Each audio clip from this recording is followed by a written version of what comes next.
Greetings, my dear students, and welcome to this first lesson of our A classroom. I am Mr. Nalionge Maximilianus Ewoko, a philosophy teacher. I will be drilling you on advanced level philosophy, specifically textual analysis and philosophical problems. We will first of all have the overview of the subject, learning outcomes, previous knowledge, and the lesson itself. As of what concerns the overview of advanced level philosophy, we have logic, 23 units, Western philosophy, 25 units, methodology and textual analysis, 20 units, African philosophy, 19 units, systematic philosophy, 15 units, making a total of 6 areas and 103 units. As of what concerns this section, we have humankind and nature, humankind and the self, humankind and the society, humankind and religion, philosophical methodology, and the meditations on first philosophy. Our focus will be on philosophical methodology in essay writing. This will comprise of lesson overview, lesson outcome, prerequisite, that is previous knowledge, then the fundamental principles of philosophical methodology, principles of paragraphing, and structure of a philosophical dissertation before we conclude. This lesson is aimed at creating awareness about the changes in the philosophical methodology. It is equally there to permit the learner, the student, to better have or master the techniques in philosophy. It is equally to facilitate the understanding of the fundamental principles in philosophical dissertation. And lastly, it enables the proper drafting of a philosophical paragraph in essay writing. At the end of this our lesson, the student that you are should be able to develop the necessary skills in critically writing an essay. You should equally be able to develop the philosophical spirit in dialectics. You should equally have the ability to methodically answer questions, paper 2 and paper 3. And lastly, you should be able to understand and develop the parts of an essay, that is, an introduction, body, and a conclusion. Prior to this, you must have gone through the basic knowledge of philosophy, that is the definition, the nature of philosophy, the branches of philosophy, the origin and meaning of philosophy, and the importance of philosophy. Equally, the factors that led to the rise and development of Western philosophy, the periodization in Western philosophy, the nature of African philosophy, and the general knowledge on philosophical problems. What is methodology, philosophical methodology, all about? For a conceptual elucidation, we have methods, which comes from the Latin word methodos, and from the Greek word methodos, which refers to way, path, direction, or manner. It is a manner or way of doing something. It is a prescribed procedure for completing a task. When Descartes affirmed that good sense is the most evenly shared thing in the world, he implies that every human being is naturally endowed with reason. But he proceeds by saying it is not enough to have a good mind, but what matters is to apply it well. Thus, are we talking of a philosophical methodology or a philosophical methods? What is philosophical method? It is a procedure used while philosophizing to arrive at certainty. There is a multitude of methods in philosophy. We talk of the Socratic irony and myotics, Plato's dialectics, Descartes' methodic doubts, Kant's criticism, Marx's dialectical materialism, and so on and so forth. This diversity respects the definite philosophical method called critical reflection. On the other hand, philosophical methodology refers to a technique that a philosophical essay must follow so as to ensure its philosophical nature, culture, and spirit. It is the manner in which an essay in philosophy is being presented or drafted. Thus, philosophical methodology in dissertation refers to specific way of presenting an essay in paper 2 or paper 3. There are both, we should take note, an analytical method and a dialectic method. So at this juncture, our emphasis will be on the dialectical method and not the analytical method. We should equally take note that a philosophical essay is triadic in nature, meaning it is made up of 3 parts, like introduction, body, and conclusion, wherein the body itself is triadic in nature, that is 3 parts, the thesis, the antithesis, and the synthesis. These parts equally respect some specific and fundamental rules. So, what are the fundamental principles in philosophical essay? The first is problematization. Problematization at this juncture refers to the crisis of the mind related to the universe. Every situation in life has a particular problem we are looking for solution. So according to late Professor Mangabihina, the Cameroonian philosopher, the crisis of the mind is what makes the world to move. So problematization is made up of problem and problematic. What is a problem? A problem is the issue at stake, which always ends with a full stop, that is a period. While the problematic is the questioning of the problem, which equally ends, or which ends with a question mark instead of a full stop. And that ends the introduction. After the problematic, nothing follows. The second principle is argumentation. We base our reasoning on evidences or facts, be it one or more. In other words, a philosophical essay is a demonstrative expose or presentation. This argumentation, which is dialectic, must be rigorous and around a problematic. The third principle is the philosophical culture. One can never philosophize ex nihilo, meaning from nothing. Thus, to subjectively think, we must be able to know about what those who came before us said. That is the ideas of others. You have to master the branches of philosophy through definition, object of study, the ultimate goal, the schools of thought, and the proponent, those for or against a particular theory, or a particular school of thoughts. The last on the list, fundamental principle in dissertation is aesthetical presentation. A philosophical dissertation requires an aesthetical presentation, meaning the beauty of your work, the presentation of your work, how you present your introduction, your body, and your conclusion. It's just like a plate of food which directs your thoughts and your appetite. So once you present an essay better, then you make it aesthetical and wonderful for someone to read or to go through.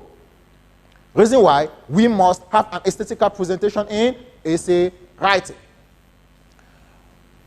There are equally 5 main steps of a paragraph, meaning each point in the body is made up of a paragraph.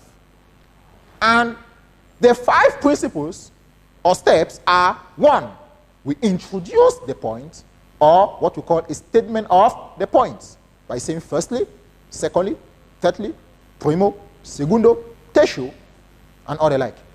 The second step is an explanation of the point stated. Once you state a point, you introduce a point, you state, then you explain. That's the second principle. After the explanation of a point, you now justify the third principle. You justify or demonstrate the point stated and explained previously. The fourth step is illustrating or referencing of the demonstrated point. What is the backup, the background, or the support, the pillar of the point stated and explained and even demonstrated? So you need to have referencing. For you to reference or have an illustration, you can use an illustrative or local example. You can use a philosophical relevant material or a related quotation. You can paraphrase a philosopher. The last principle or step in a philosophical paragraph is the conclusion of the point or paragraph. Each point you raise has an introduction and a conclusion. So conclude your point. Having said that, my dear students, we now get into the structure of a philosophical essay.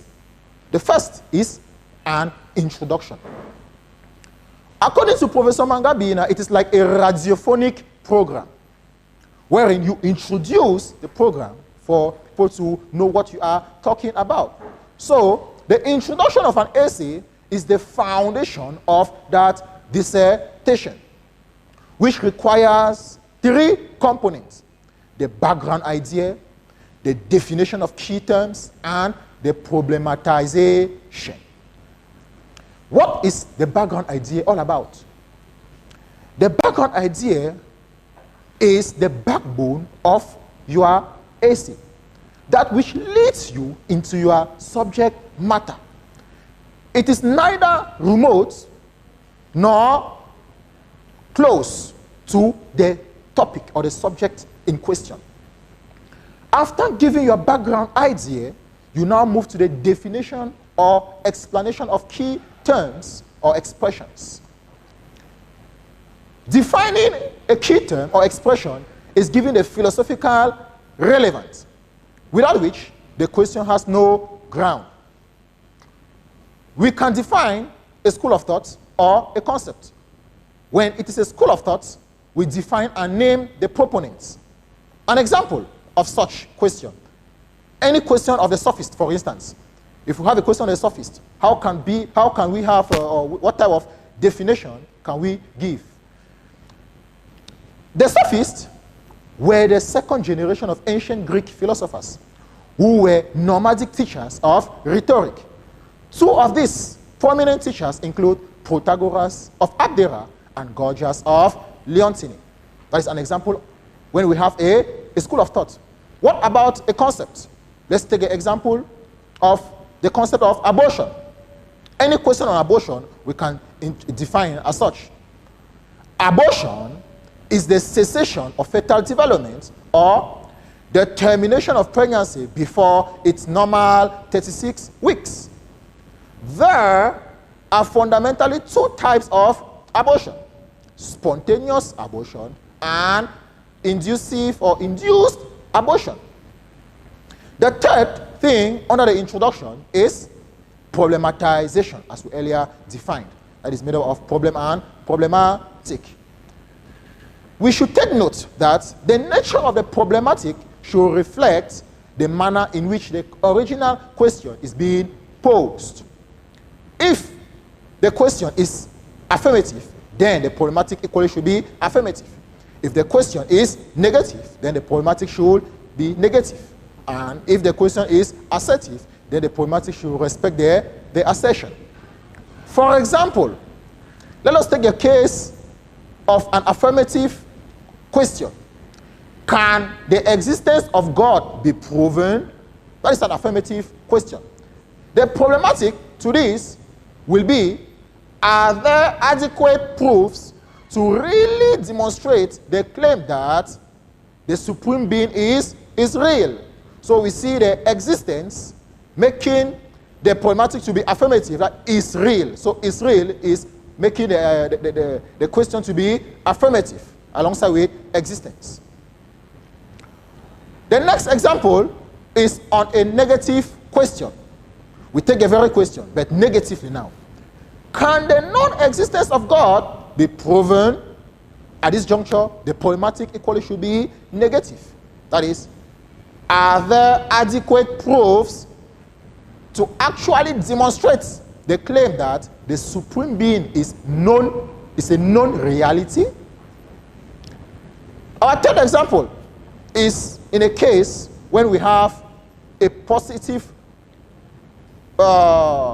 an assertive problematic. And we take this example. God does not exist. Discuss. The question is straightforward and affirmative and assertive. God does not exist. So our problematic should equally follow this pattern. An example is there or is it really possible to actually have a knowledge of a supreme being being a myth? Or we put it this way, is it really possible to acknowledge a point of view that the supreme being is a myth? So those are the three principles of problematization. Let us take a sample of an introduction just to put together the principles. The question, can the existence of God be proven by man? A sample of introduction goes thus. Being is the totality of its existence, both material and immaterial, is the subject of study in philosophy, wherein, alongside religion, the existence of God remains unquestionable to man. Man, according to Aristotle, is a political animal, and according to René Descartes, is a rational being. And the traditional moralist, according to them, is a being with a body and a soul. God, on its part, is a supreme being considered by Aristotle to be the unmoved mover, by Thomas Aquinas to be the uncaused cause, while for St. Anselm, he is the being greater than which nothing greater can be conceived.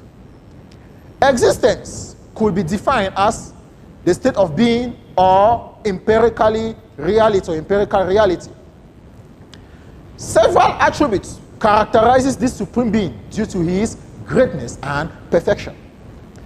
The mixed happenings in the universe has raised many controversies, creating doubt about the reality of this supreme being. Thus, is it really possible to demonstrate the presence of a supreme being by a mortal being? That is a sample of an introduction in essay writing. Take note, this must be in one paragraph, in a block. We move to the second part of our essay, body of the essay. The body of an essay is the core of the matter. Candidates raise, analyze, discuss, and critically defend the issues raised in the question and the problematic. Discussion here, take note, is dialectical and has three parts: the thesis, the antithesis, and the synthesis. The first, the thesis, is the first part of the body, which is a yes to the question.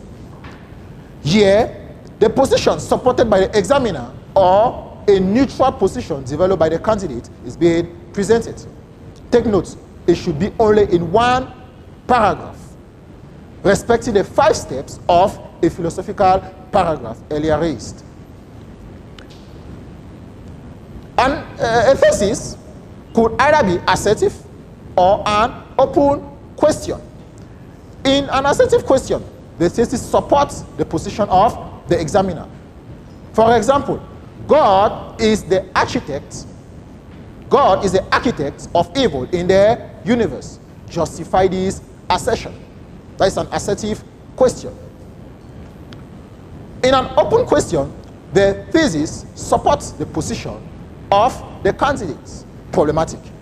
For example, is God the architect of evil in the universe? Let's take a sample of problematic from these questions. The first, is God the architect of evil in the universe? Our problematic would be, can it truly be said that the supreme being is the originator of the pains prevailing in the universe? once we have such problematic, then the first part of our body, that is the thesis, will be an argument to demonstrate the responsibility of God for the pains and sufferings in the universe. A second example, still on the same question, now having another thesis, is that can it truly be said that the Supreme Being is not the originator of the pains prevailing in the universe? If we have such problematic, then our thesis will be on an argument to demonstrate the non-responsibility of God for the pains and sufferings in the universe. The second part of our body is on the antithesis, which is the opposite or the counteracting part of the thesis. The prefix anti means against, opposite, or contradiction. It is the no part of the question. The position here is that against the examiner, or a neutral position developed by the candidate. Equally take note, it should be in one paragraph, respecting the 5 steps of philosophical paragraph earlier raised. The antithesis could be a direction or a direct opposite, a criticism or analogy, depending on the nature of the main question.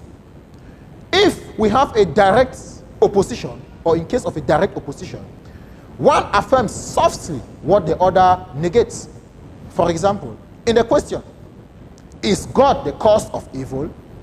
The thesis is God is the cause of evil. Therefore, the antithesis will be God is not really the cause of evil. The word that really makes it lighter, not categorical. In the case of a criticism, we have to provide the shortcomings, the weaknesses, or the limitations of the other side. For instance, if we have a question, in what way did the pre-Socratics enhance the growth of ancient Greek philosophy? Our thesis is on the contributions of the pre-Socratics to the development of ancient Greek philosophy. Therefore, our antithesis will be the weaknesses or limitations of the pre-Socratics to the development of ancient Greek philosophy. The last under the antithesis is analogy. If we have an analogy, then our question will require that we compare or contrast. For example, in the question, is creationism convincing than other theories in accounting for the origin of man? In such a question, we have our thesis, creationism is more convincing than other theories in the explanation or in explaining the origin of man. Thus, our antithesis will be creationism is less convincing than other theories in explaining the origin of man. The last part of our body, the sin thesis. Sin, the prefix sin, is a Greek word meaning together. It is a togetherness of the thesis, bringing the two theses together.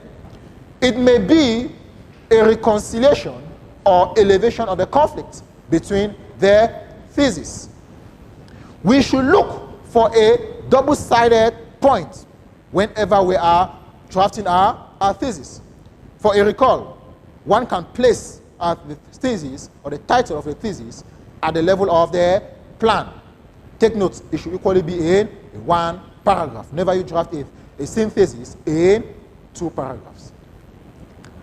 An example, the first example at the level of reconciliation between 2 opposing views. Let us take this sample question. The question could be, the pre-Socratics were preoccupied with the debates on change and changelessness discussed. In such a situation, our synthesis will be the conflicts between change and changelessness that characterize the philosophy of the pre-Socratic was reconciled by Plato when he explained that both change and changelessness are real. But he differentiated the two by explaining that change is in the world of the senses, while changelessness was the characteristics of the world of forms. Thus, while some phenomena change, others remain changeless. Example 2 of our synthesis could be an elevation of an idea from a lower to a higher position. Sample question. The origin of man is found in the explanations of creationism on one hand and evolutionism on the other hand. Discuss. That is a question. Now, the synthesis could be, even though, take note, at this juncture we're elevating from a higher position to from a lower position to a higher position. So our synthesis could be, even though it has been argued on one hand that the creationists have a solid ground for the origin of man, on the other hand, we concord with the evolutionist perspective. There is equally a Big Bang theory. In our fast emerging contemporary society, it is commendable that we seek refuge with the creative evolutionism of the French philosopher Henri Bergson, who rejected static values in favor of values of motion, change, and evolution. Thus, both creationism and evolutionism are vital in man's dynamism.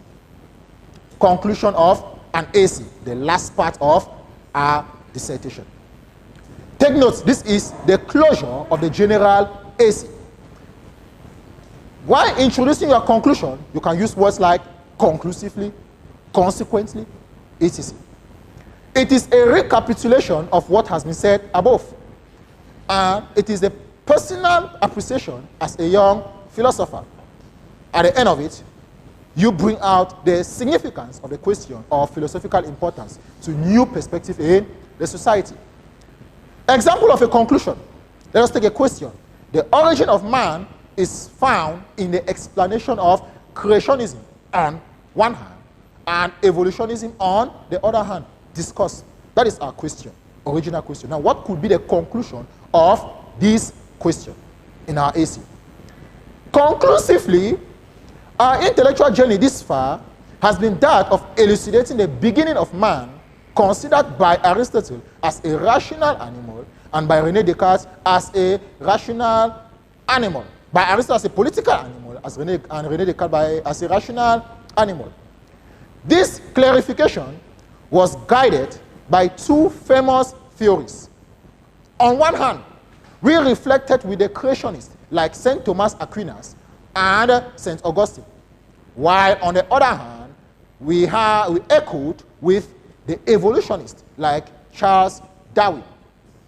However, we realized that though the Big Bang theory equally explains the origin of man, the creative evolutionism of Henri Bergson, the French philosopher, could be a suitable glue to this philosophical anthropology in our contemporary society. Thus, man is in a perpetual search of his essence, so as to give meaning to his existence in a society captured by techno-science. That is a sample of a conclusion of an AC. Lesson summary, or what we have been saying, we said with our defined method, defined methodology, philosophical methodology, give the distinction between philosophical methodology and philosophical method. We've seen the point we must respect in drafting a dissertation. The first, we said it must have 5 paragraphs, and it is made up of an introduction, body, and a conclusion. The body of an essay, we said, it is made up of 3 parts, triadic in nature, as we said, the thesis, the antithesis, and the synthesis. And each part is constructed in just a paragraph, contrary to the previous requirements of 3 theses and 2 or 3 antitheses and 1 synthesis. The third thing we retain today is that there are 5 main steps of a paragraph, which are introducing a point, explaining the point, justifying the point, illustrating the point, and concluding the points. Dear learners, for our take-home exercise, for you to apply all what has been said, you are expected to write an essay on the following question. Can abortion be considered ethically acceptable? For 25 marks. When I say 25 marks, it's just to guide you, for you to know what you are supposed to do, the introduction, body, and the conclusion. For references, you can read Bertrand Russell, The History of Western Philosophy. You can equally read Stumpf's essay in Philosophy, History, and Problem. We have come to the end of today's lesson. The next lesson will be on philosophical methodology in textual analysis. Now, not philosophical methodology in text in dissertation. So next class we'll lay emphasis on philosophical methodology in textual analysis.